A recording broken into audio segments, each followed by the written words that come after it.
and welcome to Glimmer of Genius, episode 16. This is a podcast all about Magic the Gathering, bringing you the latest happenings in the MTG community, from news to tournament reports, deck ideas to MTG finance. We are Glimmer of Genius.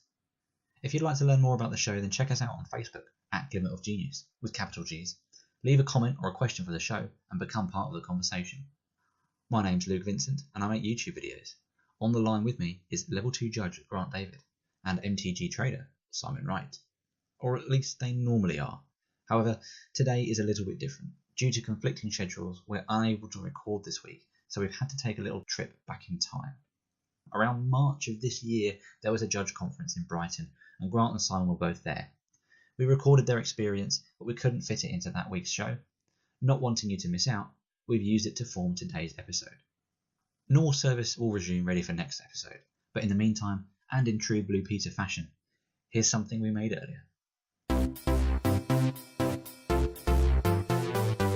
Okay, so I'm going to hand over to Grant to talk a little bit about a judge conference that has happened, was it last weekend? Grant? Yeah, it was this weekend just gone, yeah. Yeah, so talk about, if you could talk about that for us, because I have no idea what would be involved in such a thing.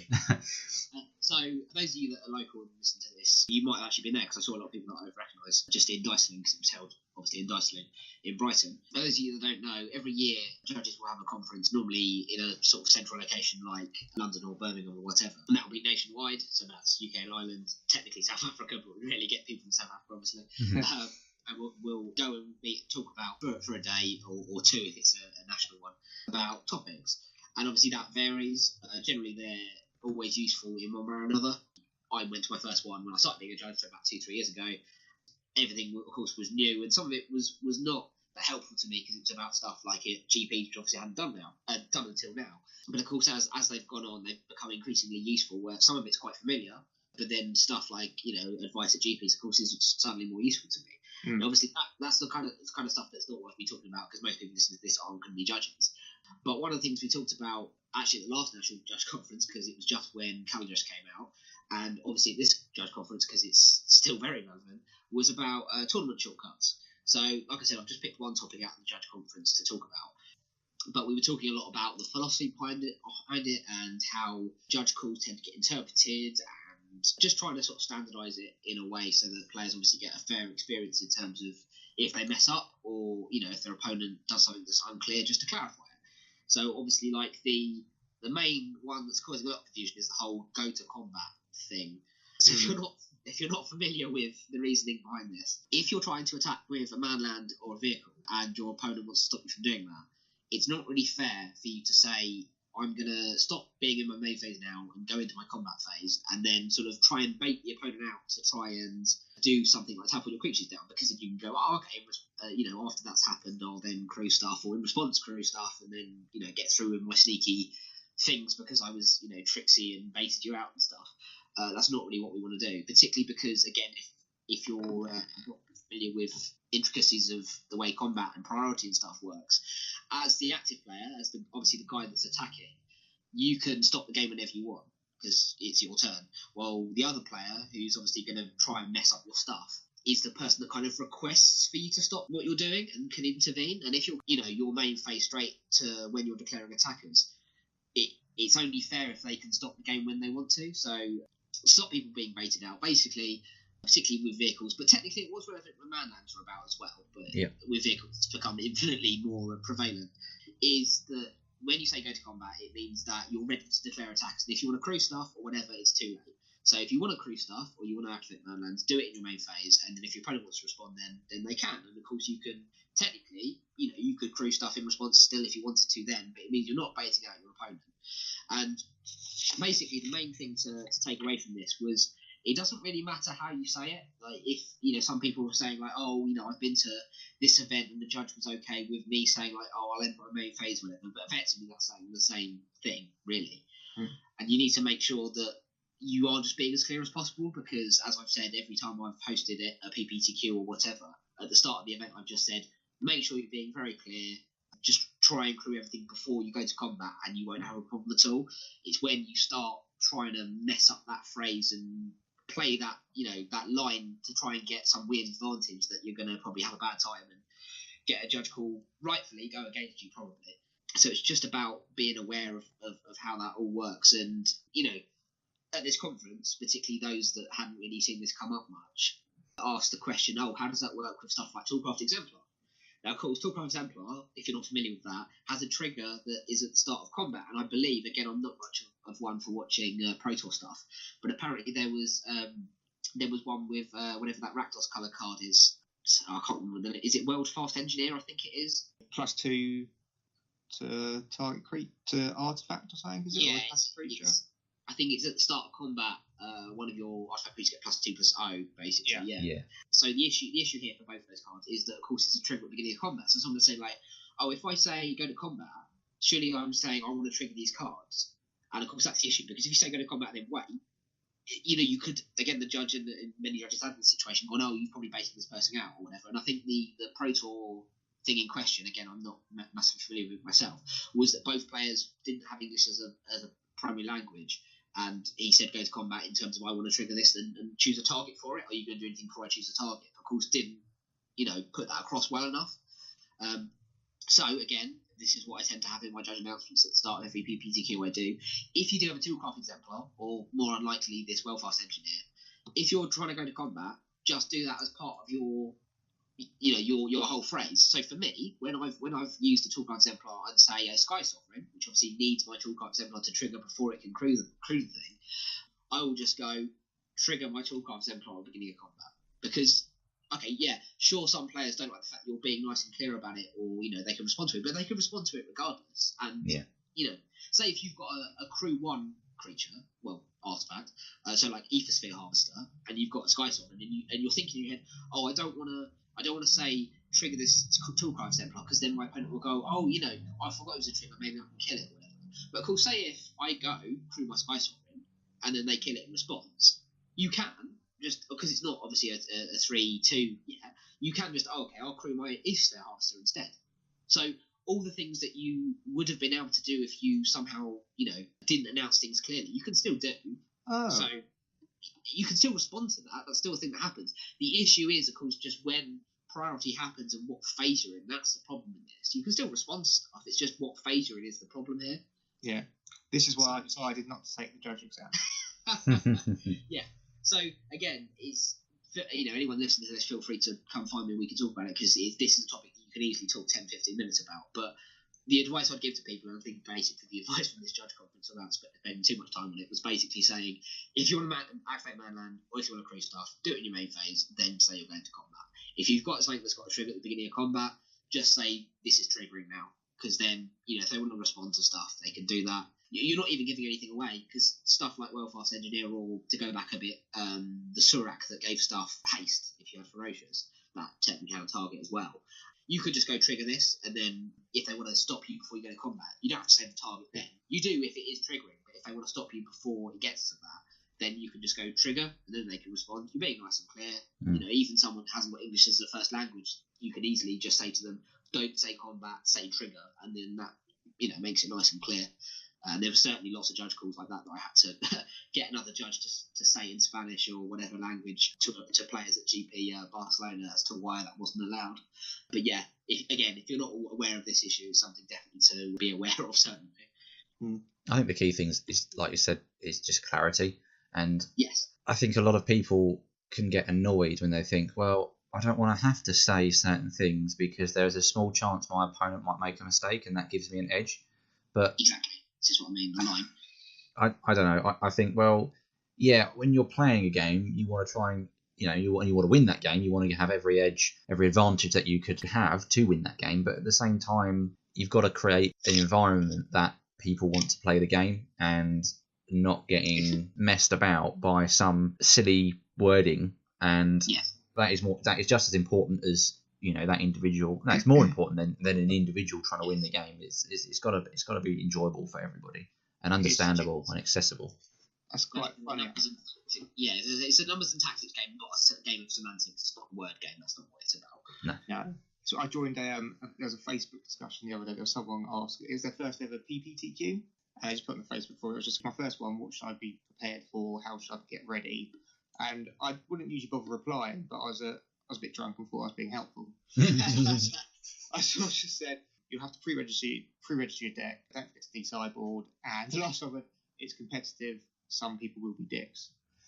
And I got a bit of a backlash from it from a few people. But the thing that they said was, following rules isn't being a dick. And I was like, I didn't say being a stickler for the rules. I just make a general attitude towards enforcing them. And the thing is like trying to bait people out, I think, is quite a sickish move. There's certainly a spectrum. Yeah. If it's someone's first ever PPTQ, I reckon that's a good warning, really. I think that's a good warning. You might experience attitudes that you're not used to at your normal FNM. You might get them at the FNM, but not to such an extent. Yeah, and I think it's something like new players entering the competitive format need to be aware of, so it doesn't ruin their experience. Yeah, it's fair. Yeah. Behaving is entirely separate to trying to get rules right. I mean, I've played against people that have just been awful people, and they've continued to be that way until it's certain they're about to win, and then their demeanour changes, and they're all of a sudden your best friend, and you think, oh, you're just dreadful a minute ago, and now you're being all nicey, and you just think it's just completely fake and irritating, and other people are like that anyway. And I think you get it in all walks of life, aren't you? But yeah. Yeah, I had that at GP London this year. What was last year? I was 5-0 in the Seal event, going into round 6, and I was like, I've got all squad, the black and white gear hulks, and with ways to recur them. So I had a pretty nuts deck, and I got both of them out twice, game 1, and the guy still won, and he was in the best mood ever. He was so happy, but of course the next 2 rounds just played out exactly the same. I crushed him. And he just changed to a totally different person. It was I was chuffed. I was 6-0, but it was not. It was quite an attitude swing. I thought it wasn't anything I'd particularly done. It was just the way the game's played out and the luck of the deck I had, I guess.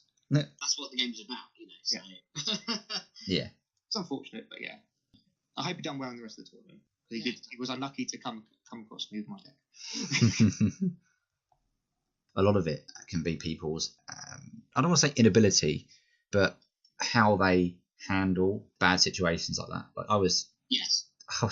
I get a bit more vocal when I'm playing Magic Online, because I know I'm on my own and no one can hear me, and it's fine. But I've had situations where you lose a game out of nowhere, and you've made every play that you think was right, and you think I've played around this card and I've done this, and I should be okay. And then something happens, and you're like, what? So I think one of the games I played, I basically drew. I just needed one burn spell, and I won. And then I just drew over 4 turns. I just drew 4 lands in a row. And I'm just sitting there like just raging, just like but it happens. You can't be annoyed, and I'm not going to be like. I've had people say to me sometimes, like online, like in the chat, whatever. Oh, you got lucky. And it's like, well, that's what the game's about. Yeah, like that will happen.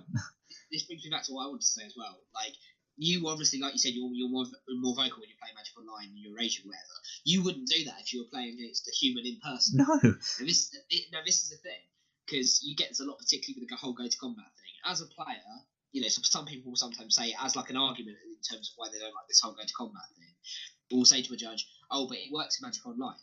Or, oh, it's not like that, I don't have this problem with Magic Online or whatever. And I just want to, on behalf of most judges, say that basically I think we would consider Magic Online an entirely different game to Magic the Gathering played on paper, because people aren't computers and they're not robots, therefore it doesn't work the same way, they're not comparable.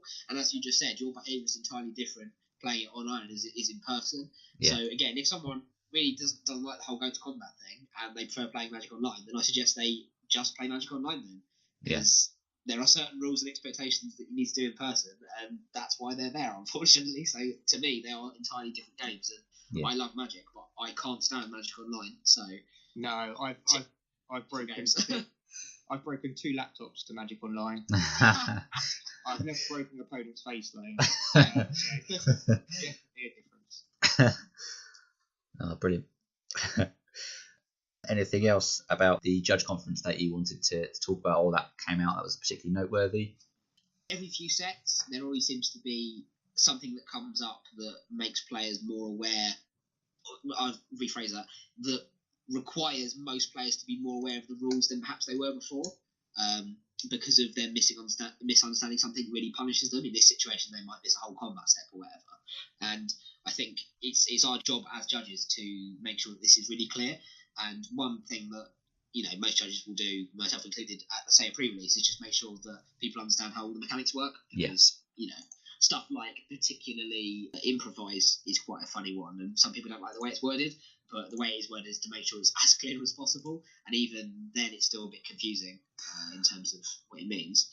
I remember that. Sorry, I was just going to say, I remember seeing comments on social media about people saying, the wording of this is so bad, it's so ugly. And I just remember thinking, does it really actually matter? How often do you read a Magic card? You read it maybe 2 or 3 times, and then you understand what it does, and then you probably no longer read it.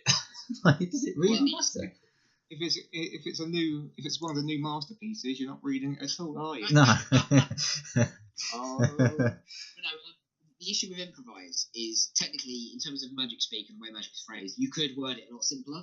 But this is the thing. Literally every time I've had a conversation with someone who is sort of like, oh, I don't like the way it's worded, it's a bit like they're making it a bit too obvious. I've said, oh, can you explain to me like how Convoke works? Like, because it's similar to that where Convoke wasn't clear enough. And every time I've said, for example, with Eldrazi Scions, you can't tap them to make it cost cheaper and then sacrifice them for mana. You can't do that with Convoke. You used to be able to, but they changed soon after the rule came out. And every time the person's gone like, oh really, can you not do that? And I said, exactly, that's why improvise is worded like that, because it wanted to make sure that you knew you could sack artifacts for mana after tapping them for mana as well. And that's why it's worded like that, just to clarify. So it means that if judges aren't there, people will still get the idea. That makes sense. Exactly. Again, it doesn't make the card any worse, just it adds it just makes it more like a sentence rather than the way cards are normally phrased, I guess, and that's fine, I guess. Yeah. One of the things I did like about the judge conference was I wasn't there as a judge, but I was there as a trader on the wall. They were asking sort of thing, what do you hear when a player shouts judge, or what's a player hear when they hear someone shout judge? And I think the guy giving the speech was always dread. And that's my first option. Was what have I done? What have I done? But they want to get the judge. They seem to want to get the judges' opinions about what players feel. I think the other question was what do players hate most about Magic tournaments. Yes. And I had to bite my tongue from shouting out judges. I think the answer came. No, they do a great job. I think the answer came out. It was waiting. It wasn't having to wait around for rounds to start and just being more organised. As a fly on the wall, I thought it was a really unique experience. I could only hear bits of what was going on. I thought it was all very interesting. Again, this is the kind of stuff that will probably concern some players that play competitively, but not. But the most of it will just be like only them and judges effectively. But again, it's that making sure that everyone is aware that, particularly if they haven't played at an event before, that calling a judge doesn't mean that you're instantly going to get punished. It means that you're making someone who's there to stop the rules from getting too broken, to try and fix it before it gets to a situation where the game can't be recovered, basically, or just to make sure that things run smoothly. And again, if say you're a super competitive player, I'm a new player, and I mess something up already, and I know I've done something wrong, but I don't really know what to do, and you just instantly put your hand up and yell judge, I'm suddenly going to be like, what have I done wrong? It's like someone calling the teacher on me at school kind of thing.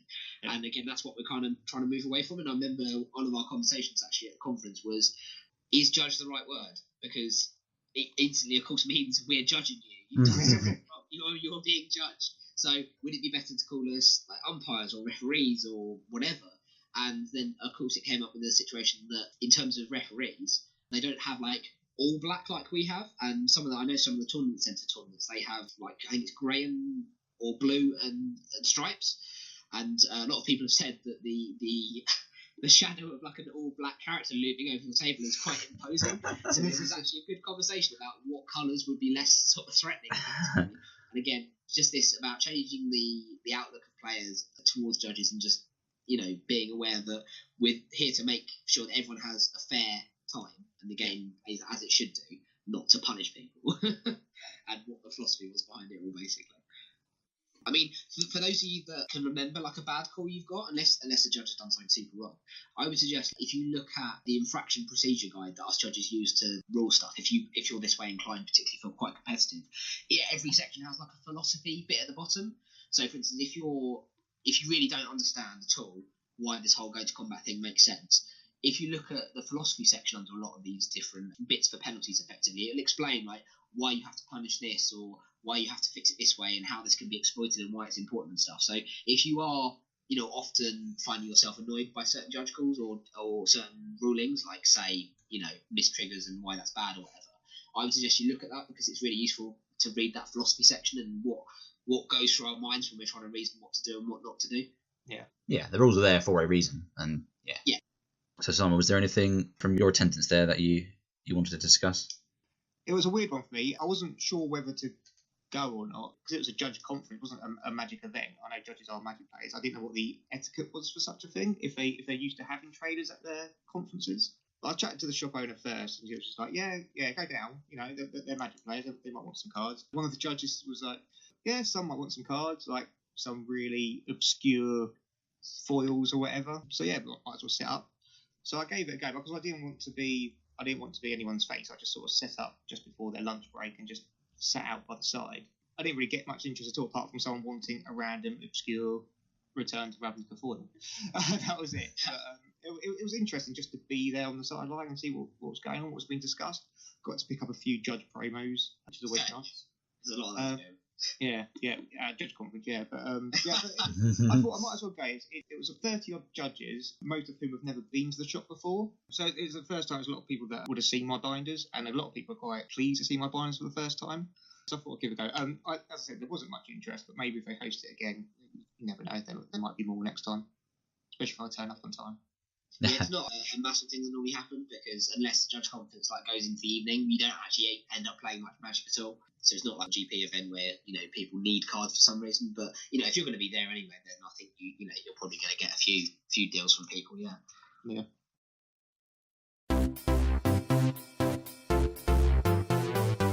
That's all for now from us. Thank you very much for listening. If you enjoy the show, then follow us on Facebook. That's at Glimmer of Genius with capital G's. Show your support by liking the page or subscribing to us on the podcast website, which is glimmerofgenius.podbean.com. This helps out the show and makes sure you don't miss an episode. We can also be found on the MTG Cast network, which is mtgcast.com. If you're looking for even more MTG content, then check out my YouTube channel, Vincent Games. I upload weekly videos from gameplay to vlogs, and it would be great to see you there. In the meantime, thanks for listening, and stay tuned for more.